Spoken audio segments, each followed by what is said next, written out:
Hello crafties, welcome to another video. My name is Infiniti and today I am here to show you guys how to crochet the Tunisian smock stitch. It is a 2-row repeat and it's actually really simple to do.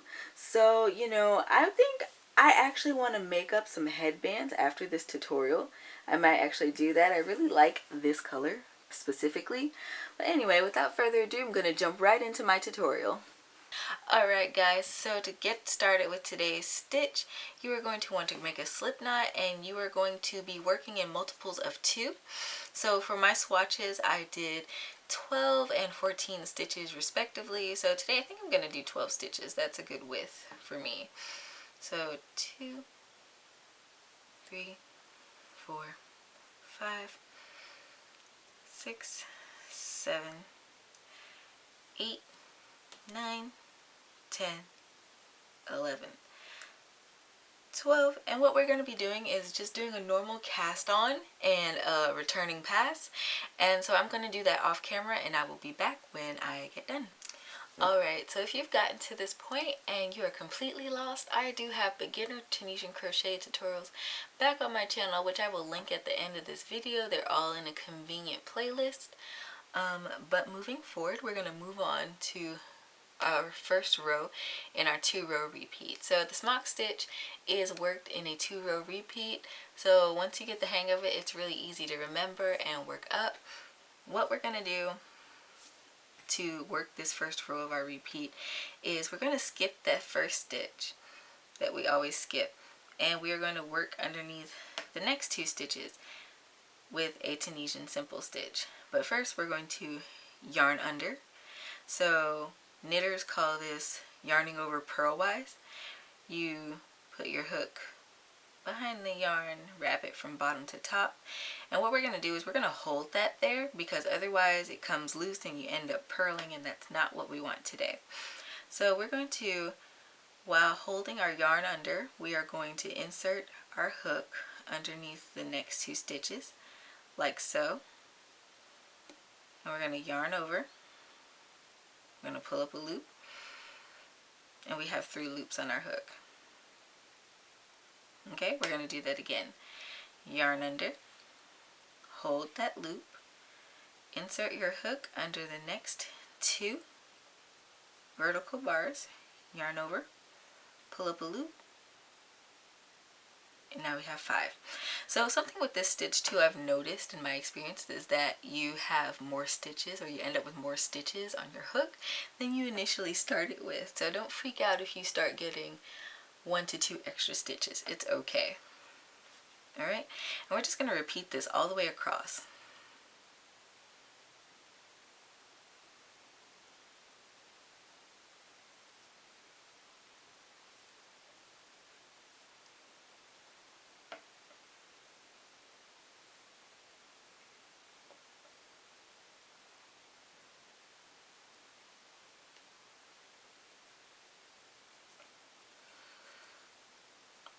Three, 5, 7, 9, 11. Alright, now that we are at the last stitch, like our edge stitch, we're going to yarn under one more time, and we're going to work into our edge stitches, getting under both of those loops, and we're just working our Tunisian simple stitch as normal. Now we are going to work our returning pass. So that's just a normal chain 1, and then yarn over, pull through 2 until you get 1 loop on your hook.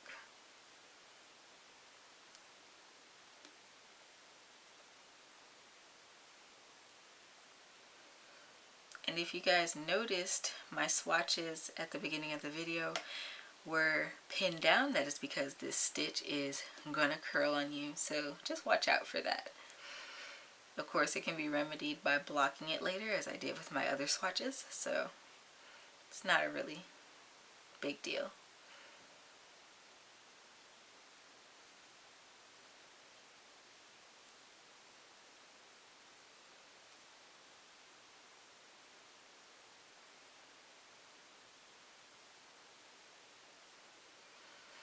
Alright, and this is what row 1 looks like. You can already kind of see the little indentures showing up in your fabric, this is a honeycomb style stitch, so it is very similar to the honeycomb stitch, just with a little extra flair, I guess.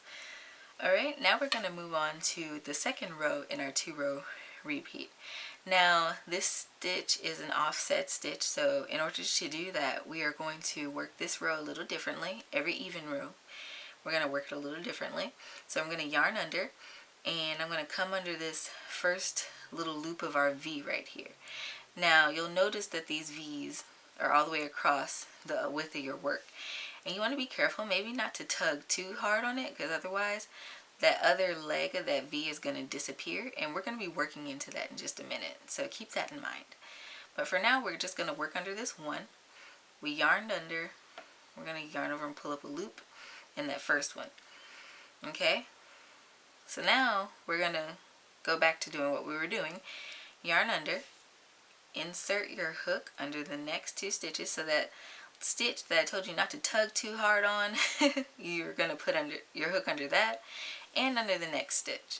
We're going to yarn over, pull up a loop through the 2 of those stitches, yarn under again, gonna find that other leg and insert into the next one, yarn over, oops, pull up a loop.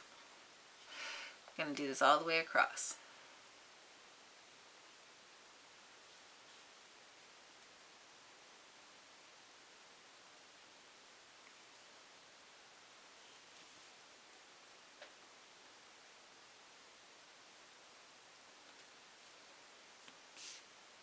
Alright, and now that we've reached these last 2 stitches, what we're going to do is just yarn under. We're going to work under this stitch. Let's see, 3, 5, 7, 9, 11. Yep. And then we're going to yarn under, and we're going to work under those last 2.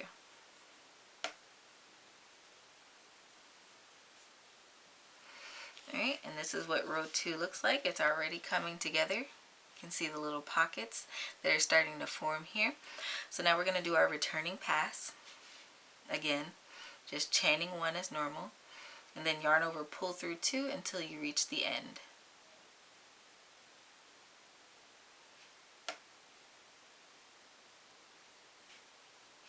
Alright, now we're back to a point where we're going to work row 1 of our repeat. So to move on from here, what we're going to do, we're going to look at this. We're going to skip all this hoopla right here because it kind of doesn't count. It throws you off a lot.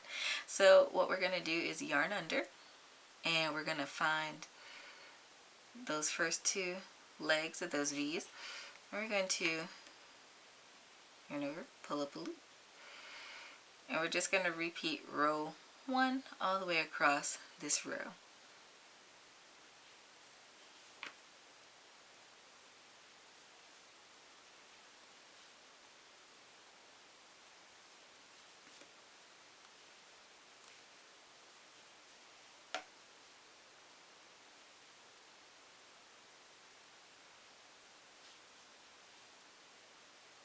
Oops.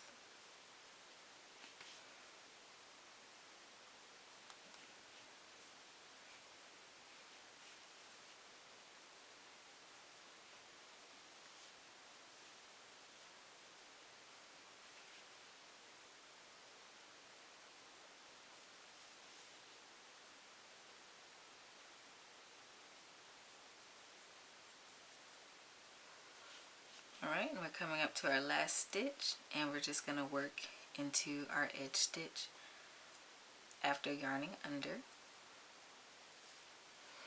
And there we go. So what I'm going to do is work up a few more rows of this stitch, and I'll come back when I have a decent sized swatch for you guys. Alright guys, so I have worked this stitch up a little bit more. I'm going to go ahead and work this into a headband, so I'm not going to completely cast off today. I will show you a couple things, or a couple ways, or tell you about a couple ways rather, to cast off this stitch. So you could really do it in any way, but what I like to do, because this stitch has so many like wide gaps You guys can see that. So many wide gaps. What I like to do is do something like a modified cast off, and I insert my hook under 2 stitches and then just Tunisian slip stitch all the way across, and that gives you a nice clean finish like this green swatch right here, and I don't have to deal with all those gaps in between there. As you can see, it's completely closed off. So there's that one. And then for the silver one, what I did a normal cast off, which it works, I guess. It works. But you do have a little more spacing in there. So it's really up to you and whatever project you're working on. This stitch is usually used for like home decor, but I've seen it used on blankets as well.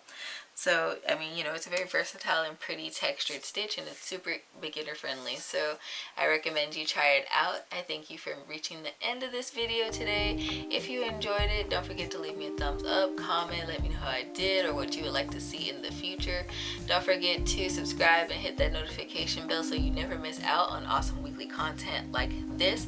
I post Tunisian crochet tutorials every Tuesday at 9:30 a.m. CST. Also, don't forget to check out all of my other social media. I'm on pretty much everything except for Snapchat, and I know Reddit is really kind of booming right now. I'm really enjoying the feedback that I get from there, and the community, crochet community on Reddit has actually been really supportive and amazing. So for those of you who have found your way to my channel from there, thank you so much and welcome. And until next time, guys, happy making!